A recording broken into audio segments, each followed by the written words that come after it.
Good evening, everybody. Thank you for checking in here. This is John Hester, and I am at Hester's Motorsports in Raton, New Mexico. Website right there, hester-motorsports.com. Check them out. Make sure you like them on Facebook, facebook.com/Hester's Motorsports. And then thank you for watching here. Please give a like, share, comment, whatever you like to do. If you haven't subscribed, please subscribe, hit that notification bell. It really helps us out.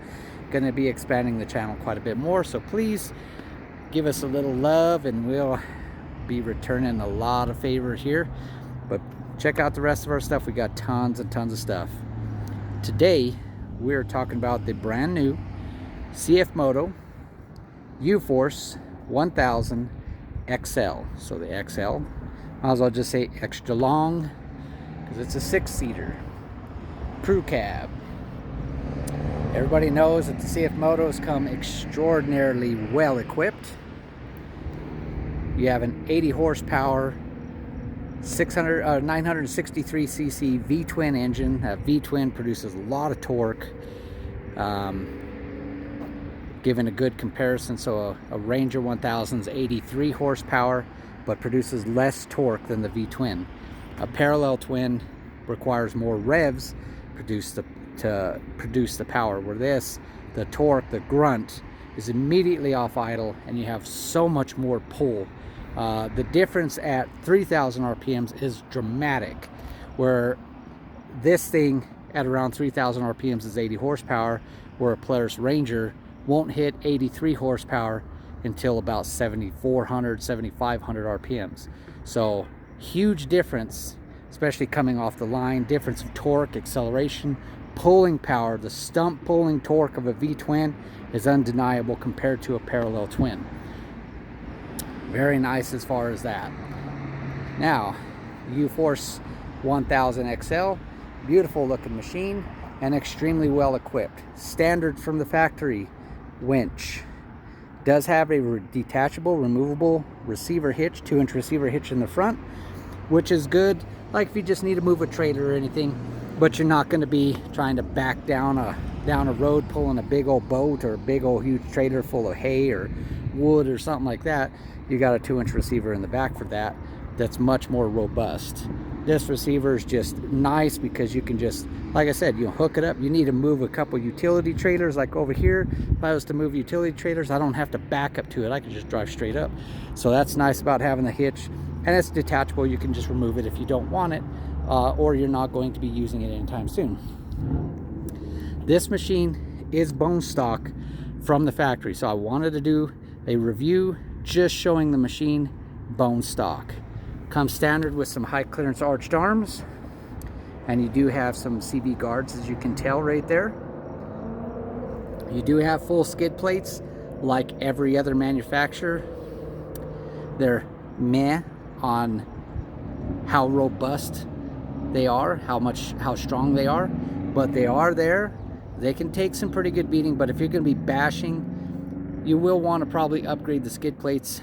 Granted, being a brand new machine, you're going to need to wait a little bit until aftermarket catches up, but places like Super ATV, to name one, let's see, another one, 3 Star Industries, that's probably going to be another one that'll make some good UHMW skid plates. So give them about a year or so, and you're going to start seeing a whole lot more stuff come out for this.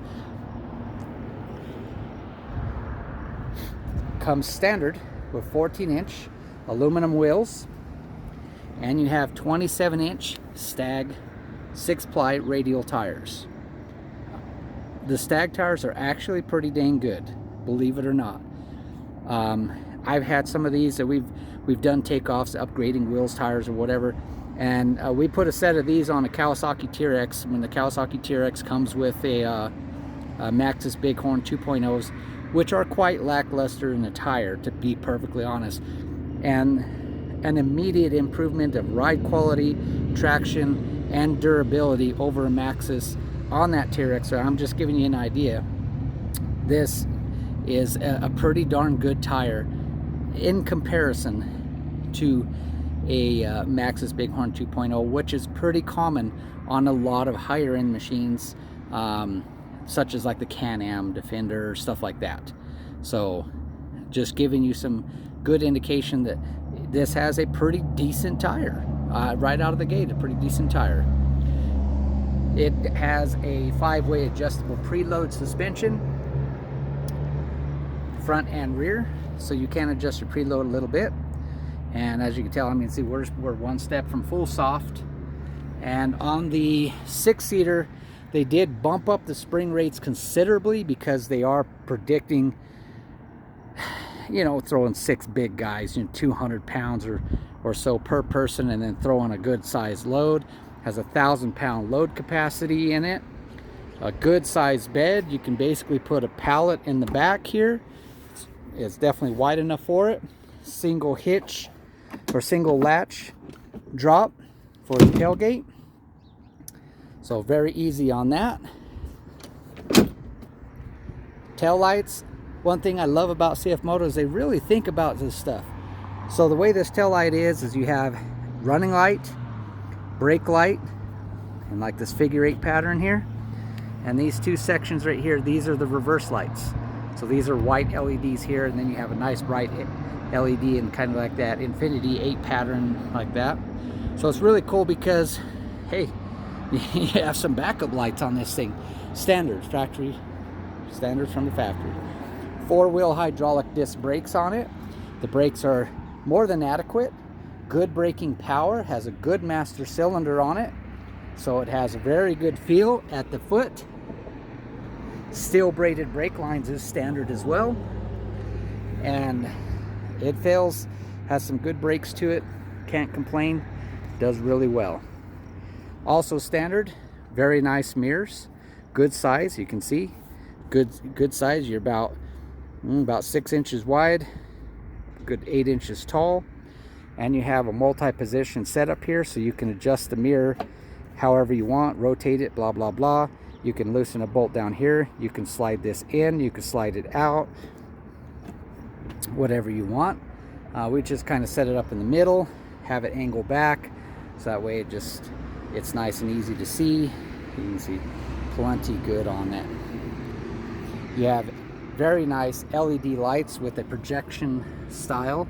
So you have a projection style low beam with your LED high beam, and of course you got this really nice LED light up section here, as well as up here too. And you know, LED lights, pretty bright, works really good. Now underneath here, I'm gonna see if I can do this with one hand. Please forgive me, trying to do this all one-handed. I'm by myself right now. It's after work, we're closed. That's all I have time to do. There we go. Pops off, bam. Coolant reservoir, fuses, relays, brake fluid. That's your winch solenoid right there. So if you ever have problems, bam, it's right there. Easy to get to. Radiator cap, easy to get to. Big, robust radiator. A nice, big, robust radiator. And as you can tell, everything is up here. So it's not like your radiator is way down here going through the grass seed and all that stuff. I'm going to try to slide this on.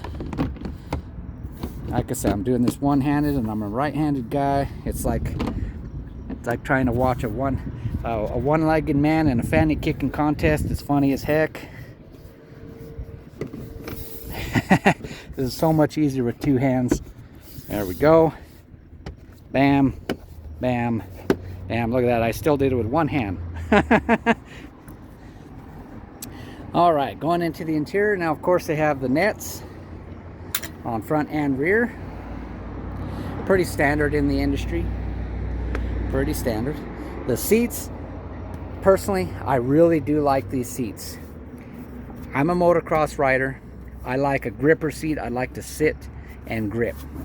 Grip it and rip it, like I like to say. But it's pretty cush. Nice cush seat. Nice cush back. Same thing on the back, but it's very durable. It's like a rubberized. It's not like vinyl, cheap vinyl that they put on a lot of stuff.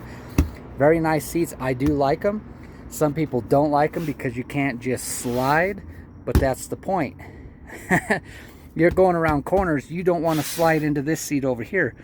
Your rear end is gripped onto it, and you have an adjustable seat here. So let me get in here, show you real quick. I'm slid over a little bit so you can see. If I just push that down, that's all the way back. Look at the difference. Look how much it can go forward. Really nice. Dash and interior here. Of course, you got awesome power steering system on this with tilt steering. I mean, all nice stuff. So much easier with two hands. There we go. Park and brake right over here. Super easy to get to. Two-wheel drive, four-wheel drive, full four-wheel lockers. What I love about this is versus a Polaris on-demand system. Polaris, you put it into four-wheel drive, or what they call all-wheel drive. It's not in four-wheel drive until the rear wheels spin. Then the front will engage. It requires torque to maintain four-wheel drive lock. So you go from two-wheel drive to full four-wheel drive lock, but the second you let go of the throttle, you lose torque. The front differential will then disengage, so that way you have steering. This, you tell the machine what to do, not the machine telling you what it's going to do.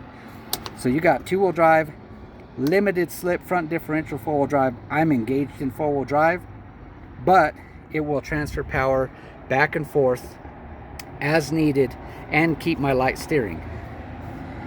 That will take you pretty much anywhere you got the cojones to go.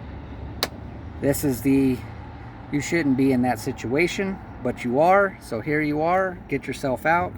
Full diff lock, all four wheels 100% locked until you take it out. Forward, reverse, coasting downhill, it doesn't matter until you take it out. It's in four-wheel lock or four-wheel drive. That's a beautiful thing I like about a system like this versus a on-demand system that is not in four-wheel drive when you think you're in four-wheel drive, and then in four-wheel drive, if you think you're in four-wheel drive, you don't know. So some people like it, some people hate it. I'm just giving you a review and opinion. Turn the key on. Beautiful dash. Check that out. Lights up. Yeah. Awesome dashes on these things. Very nice LED dash setups. You can see the four-wheel drive system here. It'll tell you two-wheel drive, four-wheel drive, diff lock, neutral, reverse, park. It tells you everything. It'll tell you everything but when to wipe your rear end and blow your nose. You got over here, check engine light in case anything happens. Now, of course, I haven't started the machine, so everything lights up to let you know everything is operational. Got the park and brake light on here. Oil light. This is just a running light indicator here. Power steering, if you have a power steering fellow. Now I'm going to start this machine, and I'm actually impressed. They did something different versus the regular 1000 on the exhaust, and this thing is pretty dang quiet. I mean, that's quiet. Got a nice little growl to it. That V-twin got that nice growl to it. Now, of course, this is your fuel gauge right here. I have very little fuel in this thing because we just built it. Coolant temperature over here. I don't have my seatbelt on. Voltage. I mean, this thing, like I said, tells you everything except when to blow your nose and wipe your rear end. See if I turn the park and brake off here. Park and brake off. Park and brake on. Neutral. High range. Low range. Reverse. And then you also have park on the transmission. Park on the transmission. Let me explain this to you.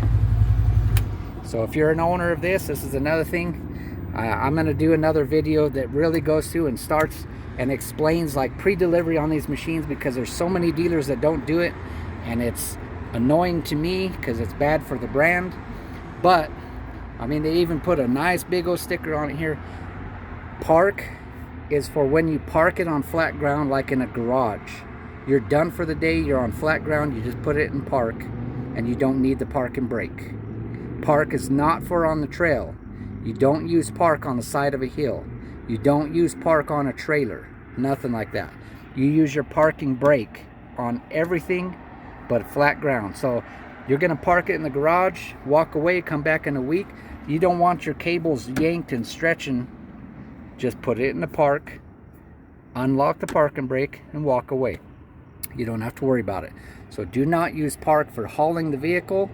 Do not use park on the side of a mountain, because the weight of the vehicle is now up against the gears, and you'll be sitting there. Somebody will have to rock the machine forward and back while you're trying to yank this thing out, and all you're going to end up doing is you're going to end up damaging your park lock mechanism and cost yourself some money, and then cry warranty, warranty, and they'll be like, you dumb idiot, you did it yourself. So don't do it, because John told you so. Got it? Got it. Done. Moving on. This right here, emergency shutoff switch. Granted, you want to always turn it off with the key, but your emergency shutoff switch right here, in the event of emergency, you can just flick that sucker and it's going to shut fire to the engine. Your electronics are still on, but it's going to cut fire to the engine in the event of an emergency. So that's why that's there. Not sure why they're still using it, because you turn it off with the key, honestly.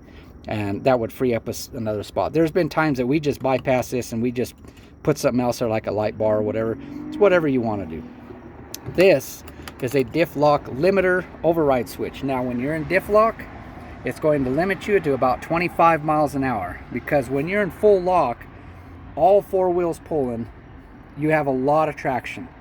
But what if you're in deep snow or deep mud? I mean, you're not going to be doing 40, 50 miles an hour in diff lock down a road. You're an idiot to do that. But you're in deep mud, deep snow, you got it in full diff lock, all the way locked up over here. You can push and override this. A light will come up on the dash and let you know you are overriding it, and it will give you full maximum power in differential lock. And I do believe as well as in reverse. Forgive me if it's been a long day. I think it's for reverse too, but I know 100% is for diff lock. But anyways, I'll have to get back and confirm that. Put it in the comments or whatever below if this works for reverse as well, or just diff lock. I know just diff lock 100%, but I haven't tested it in reverse. We're going to drive this thing in a second, so I will have an answer for you in this video. Continuing on, 2 power modes. This ECU, really nice, state-of-the-art stuff. So you have a dual power mode. You have a fly-by-wire throttle control system, so you have all state-of-the-art electronics and everything on these machines. Very, very nice. You have 2 modes, normal and work. Work is full power. It will snap, maximum throttle response, maximum horsepower. Normal, what it does is it changes the throttle profile of the fly-by-wire throttle control system, and now it requires more throttle push to do the same amount of throttle opening on the engine. What that does is it makes the throttle much smoother, and so it's not so touchy, because like I said, an 80 horsepower high torque V-twin engine that has instantaneous throttle response, you crack that thing, it could roll, you know, your body lunges back. You're working around the ranch or whatever, and you're just going slow, or rock crawling. You're rock crawling and you want it to be smooth and controllable. Try normal, because you don't need all 80 horsepower on tap when you're rock crawling and you're wanting to. It's about finessing up the side of a rock. When your tires are spinning, you're not gaining traction. You want your tires to grip and just crawl up something nice and smooth. So normal for being that smooth power delivery, plowing snow, rock crawling, stuff like that. Work, I kind of wish they would have put like work and normal here, or full power and low power, like a Kawasaki KRX 1000 or something like that. But you know, it's just how they word it, but this is kind of how it works. So normal is like low power, smooth power delivery. Work is full power, sharper throttle response, maximum power, hardest acceleration. Bam, now you know. Lots of places for switches, cubbies, cup holders. I mean, cup holders all over the place on this sucker. You're gonna love it. Big glove box, cup holder over there, cubbies all down along here. Dual DC outlets, so you got an actual DC outlet there and a dual USB outlet right there. So you got USB hookups and standard, not a cigarette lighter. Don't put a cigarette lighter in there. It ain't gonna work. It's not a cigarette lighter. Come on, this isn't the 70s. This isn't your grandma's old Chevelle or Nova. Okay? Over here you got all your light controls. So you have this switch right here is the light mode. This is high beam and low beam. So right here we have running lights. Up here we have just the little eyebrow lights. This is the headlights are turned on low beam. Headlights are turned on high beam. These, your high beam and low beam, will only work whenever you're down here. These are basically like I'm shutting off except for like a little tiny indicator, and then you got, you know, let me show you that real quick here. So I'm going to turn it on, top switch, everything down. Okay, you got your halo and your little brow, your lower brow light there. Put it in the middle. Ah, it looks the same. I'm going to try to reach in here. Okay, I'm trying to do this with my right hand, blinded here. Okay. Okay, so those don't do a damn thing. Okay, so now the bottom, turn it on. Now the light's on. High beam, low beam. High beam, low beam. Running lights. There you go. See? There we go. Giving you all the indication here as much as possible. As much details as I humanly possibly can. Now I'm going to go around to the passenger side, because under the seats we've got all kinds of stuff. See, I'm still in the front seats. I haven't even got to the back seats. Now, you can fit 3 passengers across front and rear. So 6 passengers. You got your seat belts on both sides here, and you have a seat belt here. Now, you're just going to carry 4 people. Well, bam diggity bob your uncle, what do you got here? More cargo, and by golly, more cup holders. Good God, more cup holders to shake a stick at on this sucker. Yee. All right, pop this sucker up here, pop this sucker up here, and then this is going to rotate up. And what do you got there? Massive storage compartment that runs all the way underneath there. Yeah, buddy. Tons of storage underneath the seat here. Dang it. There you go.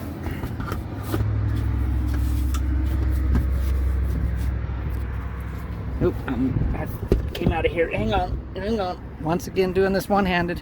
There we go. My bad. Pop, pop, back into place. Now, let me go ahead and close this up here. Now, we are on to passenger rear. Okay, so I'm on the passenger rear. Same thing. Pop, pop, whole seat comes up. Look at that. Whole seat comes up. We have a storage box that comes with it. Look at that. Look how big this sucker is. Okay, comes in it. Little cubby with an access to your ECU, so that way very easy to get a OBD2 plug in and be able to do diagnostics. Another little cubby up over there, pretty slick, or like I like to say, slicker than snot on a doorknob, boy. I tell you what.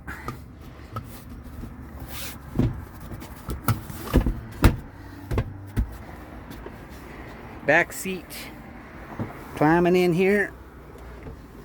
What have we here? Look at this. Okay, I'm 6 foot tall. I mean, look at this. Hey, jeez. Look at this. Plenty of room. Plenty of room. Same comfort. Same comfort on the seats and back. They didn't chintz out back here. Very nice. Got your oh shit bars right here Oh yeah. Like I said, more cup holders here, and the same thing. Only going to carry 2 people back here. Bam! Storage. Cup holders. Cup holders for days. 12 volt DC. USB. Says labeled right on there. Plain as day. Power front and rear. I mean, you got a Cadillac machine in this sucker. Cadillac. We've got the... This is the SVT going on here. All this horsepower. 6-seater. Throw six people in there. Throw an Elk. Guarantee I can do over 60 miles an hour with that much weight in this bad boy. Whew. Like I said, 2-inch receiver on the back here. Dump bed you could access from either side. Piston assist. And there's the engine. CVT. Air box right here. Quick access, just clips.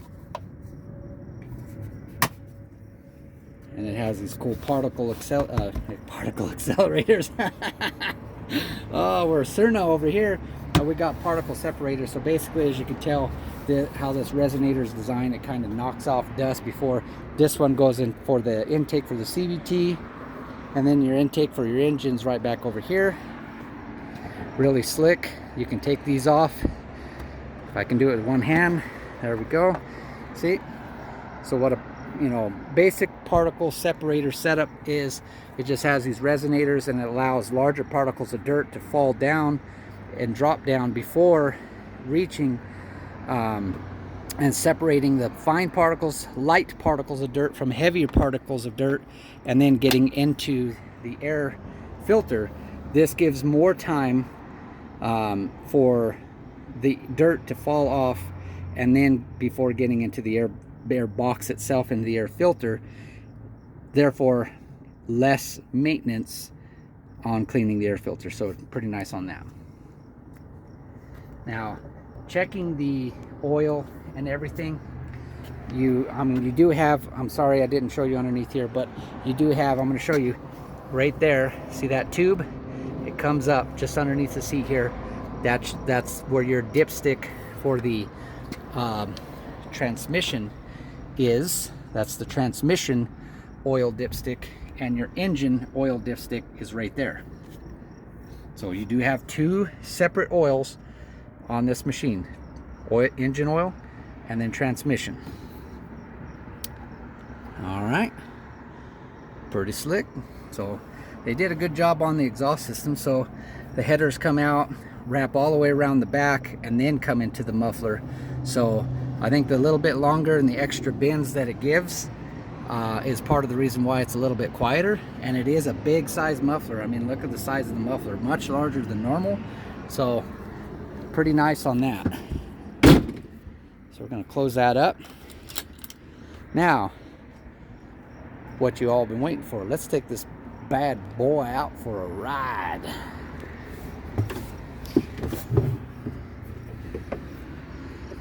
Click in my side belt there. Get my seat belt right here. Safety first, people, come on. Now, of course,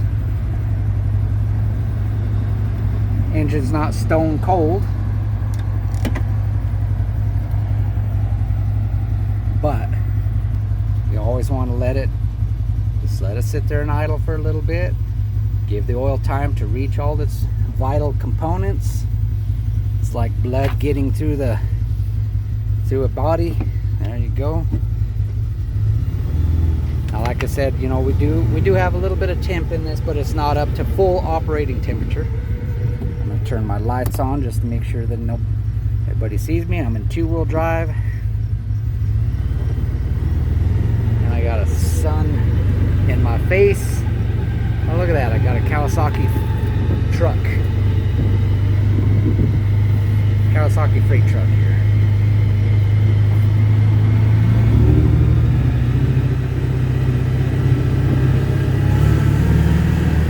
So we're going to just go for a little ride up the road here. you can tell it's, I mean, you probably have more wind noise hitting my microphone than the engine. It's quiet, really quiet. CVT is quiet. I mean, granted, I'm gonna let go of the throttle. You're gonna have some whine.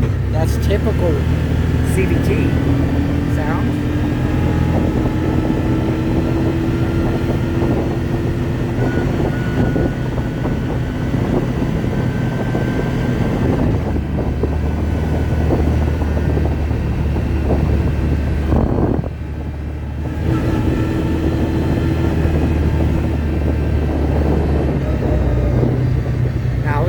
We've got a bunch of these sold, and I'll be showing some custom ones. We're going to be doing some custom ones, and I do have a set of our Hester edition Elkas that we are going to be prototyping, testing spring rates on.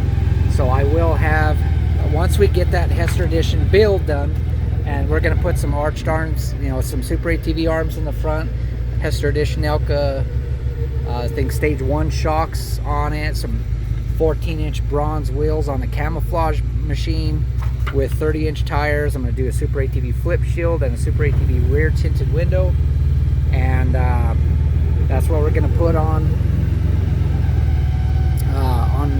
one of the first builds. It'll be for sale. I mean, if it doesn't sell right away, but we're planning that. So by the time that you see this video, I'll have this up. But if you see this video, please check our channel. We probably have that video up by then. So be sure to check out, you know, our channel, CFMoto playlist. Okay, so I'm here at this intersection here, and of course you see down there.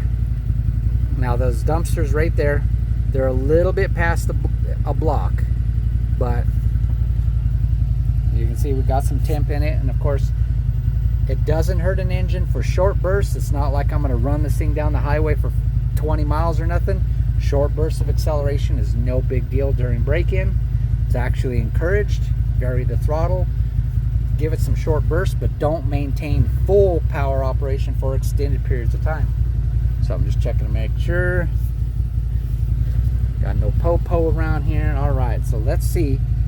I'm in high range, 2-wheel drive, flat ground, 7,000 foot altitude. See, we're in the Rocky Mountains here. We're at 7,000 foot altitude. Let's give her the beans, see what she can do.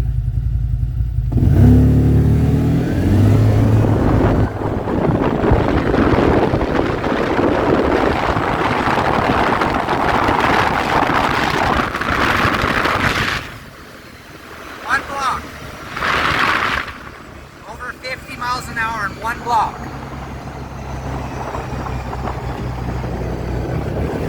Now let's hit some brakes. Brakes aren't even fully burnt in. Ugh. Brakes are strong. Like I said, we had this sucker. I mean, look, 3 miles. The brakes aren't even fully burnt in on this and set in. We usually drive them before the customer gets it.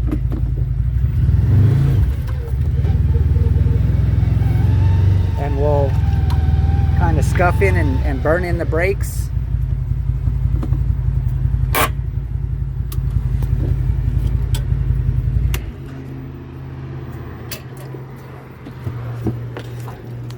Runs good.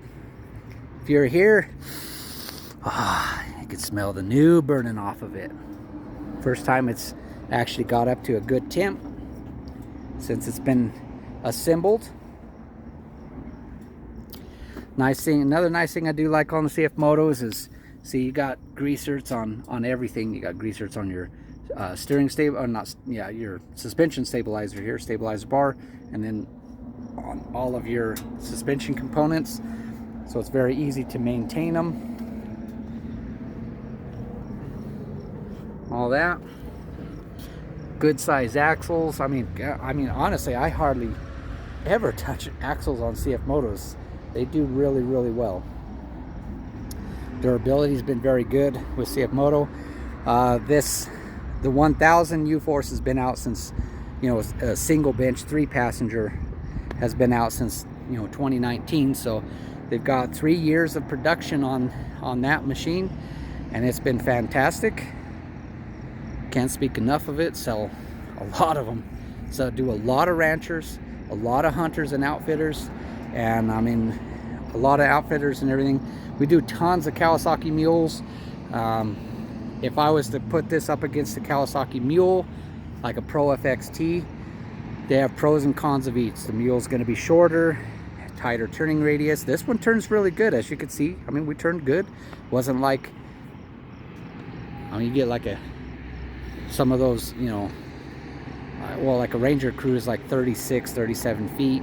I think this one is around 30 feet. So, I mean, it does turn tighter than like a Ranger or a Can-Am, but not quite as tight as like a Kawasaki mule. But I use this in an example because Hester's Motorsports sells Kawasaki too. So I'm just giving this as direct examples. One benefit that I think everybody will enjoy. Most everybody, you always want to load a vehicle facing forward, because the way the roof or windshields or anything's designed, it's always for frontal air flow to go down the highway. But the most annoying thing is, vast majority of side-by-sides, the fuel tank is on the passenger side. So if you pull up, you can't fill up your truck and your side-by-side at the same time. Guess what? You have a locking gas cap on the driver's side. Look at that. About a 10-gallon fuel tank. That's nice. I like that because, I mean, it's just little things like that. When you're thinking about it, it's like, man, I never thought about that. But yeah, and the gas tank is on the other side. You pull up, most pickup trucks is on the driver's side. You fill up the truck, then you got to go and you got to turn around and come back on the other side to be able to fill up your side-by-side. And these you do not. Little things like that. CFMoto is getting way ahead there. They're doing a lot of nice technology, very reliable, but amazing value for money. This is a 2022 model XL 1000. As you see it, the MSRP on this machine is $13,999. Yeah, it's amazing value for money. Amazing. I mean, you can get a 1000cc 6-passenger loaded out for, golly, less than a Honda Pioneer 700 2-seater. About the price of a Kawasaki Mule Pro MX 2-seater, mid-size 2-seater, 700. I'm just thinking of a couple other machines. I mean, like, you couldn't even touch. I mean, even Can-Am's cheapest Defender 800, that's like 60 horsepower, is way more than this. I mean, it's a no-brainer. Go find yourself a CFMoto dealer, and you need to buy yourself a Uforce. They make a bunch of nice machines. The Uforce 600 is amazing. The Uforce 1000 is amazing. The 60, the new XL, is just amazing. Really impressed with it.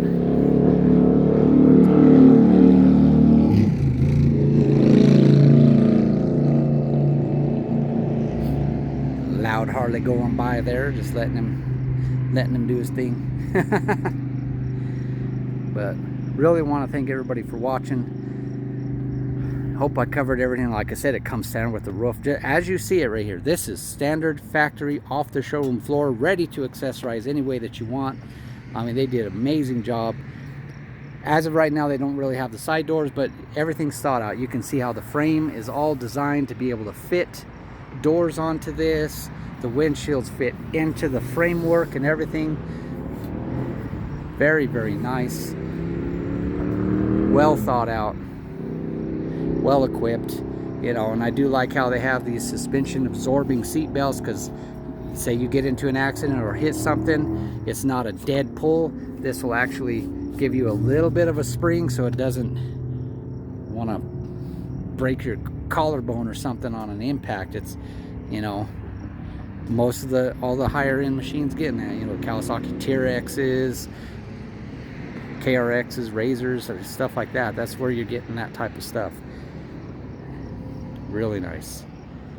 I know this has been long. I really appreciate it. I have lots and lots of details. I really hope that everybody stayed with me, watched everything, watched the drive, listened to it. Like I said, I don't have a windshield on it. It would have been a lot quieter if I had the windshield wind noise at least, but you got to hear. I'm going to start it and I'm going to walk around the back just so you can hear what it sounds like from behind the machine.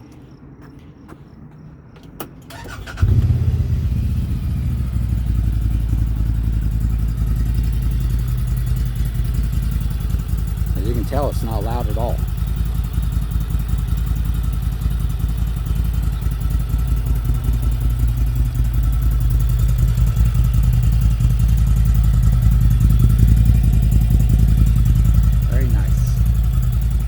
Thank you all for watching so much. I really appreciate that you stayed with me this long. I know I get to talking and I talk a lot, and I like to show a lot and explain a lot. There's a lot of details. Whenever a new vehicle comes out, there's a great amount of stuff to learn about it. And I know if you're watching this, you're probably looking at one of these machines, and these are things that probably the dealer won't even know. Hopefully I help some dealers learn some stuff. Hopefully I have some customers learn some stuff. And hopefully I help sell CFMoto a bajillion stuff. Okay, CFMoto, just be sure to send my check to John Hester for all this wonderful advertising I'm giving you right here. And I'm going to sell every single Uforce 1000 XL that you have and ever will have. You're welcome. Thank you all for watching. Please give a like, subscribe, leave any comments below, whatever I can help you out with. We're gonna be, like I said, we're gonna be doing a lot of stuff. You need some parts, accessories, give us a call here at Hester's Motorsports, 575-445-3558, Tuesday through Saturdays, and everybody here will take care of you. Get you some wheels, some tires. You want a bigger winch, windshield, rear window, sound system. Hester edition Elka's exclusive from Hester's. Can't get them anywhere else in the world. Our shocks are going to give it a lift, increase 3 inches of wheel travel. Yeah, this sucker's going to be sitting at about 14.5, 15 inches with 30s and drive like a trophy truck. I'm not going to say you need our Hester edition Elkas, but you need our Hester edition Elkas. Everything, whatever you got, we got a whole bunch of them. So you get with us. Once again, give you a quick walk around of the entire view. They come in a blue, a really dark deep blue. This is the gray, which is a matte gray metallic, and then it comes in a camouflage. The camouflage is very close to a Realtree Extra, so it's got like that oak brush look to it. So it looks like tree bark and oak brush on the camouflage. Sure to like, subscribe if you haven't subscribed already. I know I've said it many million times already. I'm really trying to grow this channel. I'm going to be doing a lot of how-to stuff. I mean, a lot of product review stuff. We're going to be doing a lot of stuff, so please give us a like. Really appreciate it. Thank you all. God bless. Good night.